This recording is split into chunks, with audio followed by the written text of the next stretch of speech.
there's a major defense to a fraudulent lien.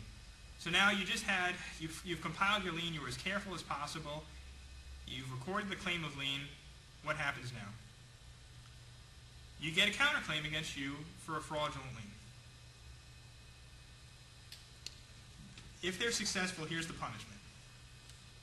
It is a complete defense, and this is under 713.31 as well, the same statute, is a complete defense to any action to enforce a lien under this part. And the court so finding is empowered to and shall declare the lien unenforceable, and the liener thereupon forfeits his or her right to any lien on the property.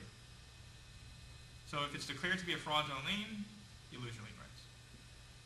Also, so that's if we're raising it as just an affirmative defense. If I have a lien, I say it's fraudulent lien, that's a defense. And if I prove that it was a fraudulent lien, great, it's gone. Also, any person who willfully files a fraudulent lien, as defined in this section, commits a felony of the 3rd degree.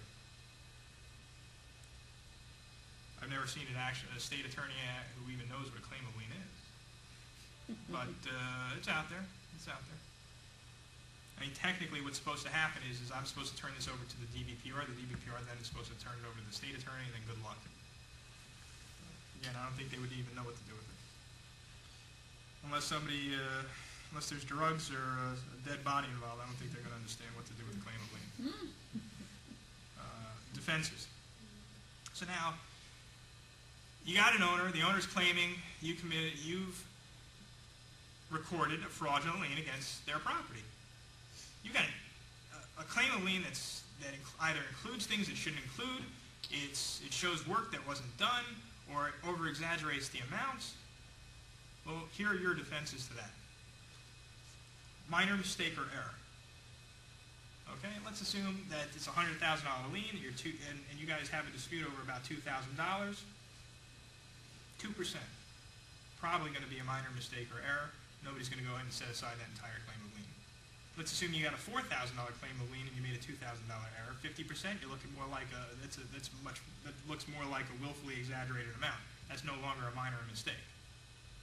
Okay? Next one is a good faith dispute as to the amount due does not constitute a willful exaggeration that operates to defeat an otherwise valid lien.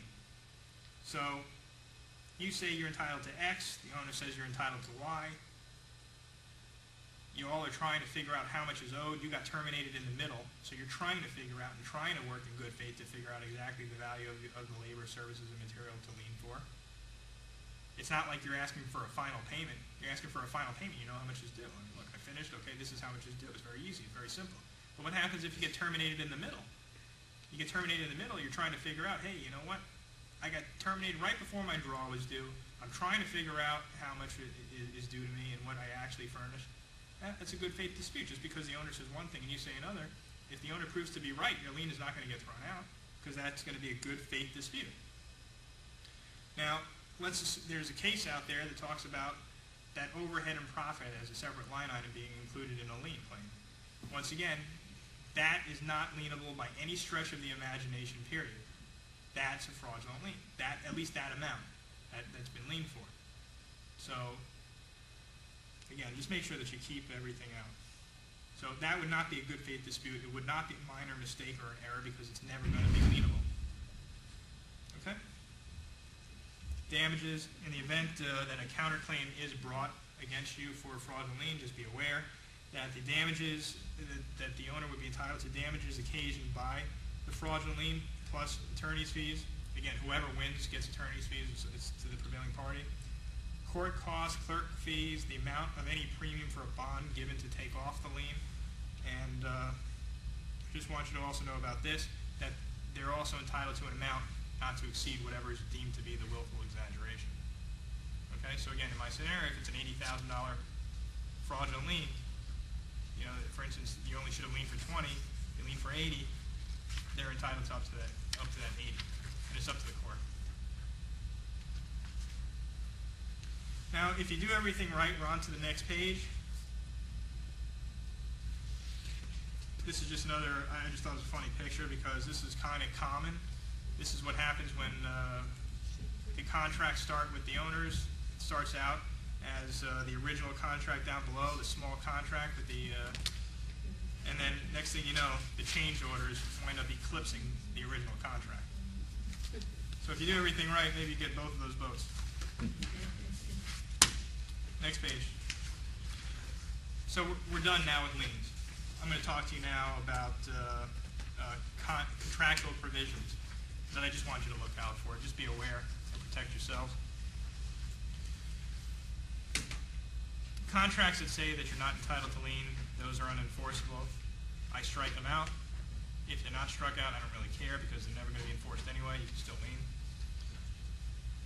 Unconditional lien waivers, this is kind of like the same thing. Before performing your work, once again, those are unenforceable.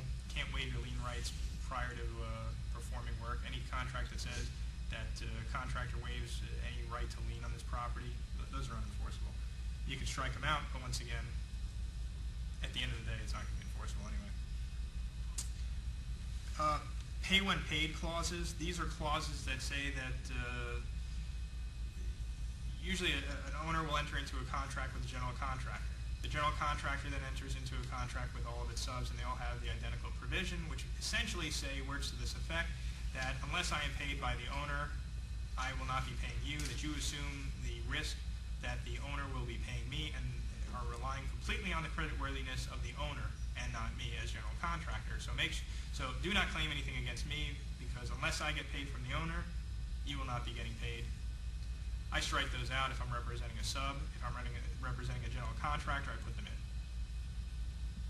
Okay? They are enforceable, they are valid, but they are strictly construed. Some courts have struck them down. If they're written, they're very touchy on how they have to be written. If they're written improperly,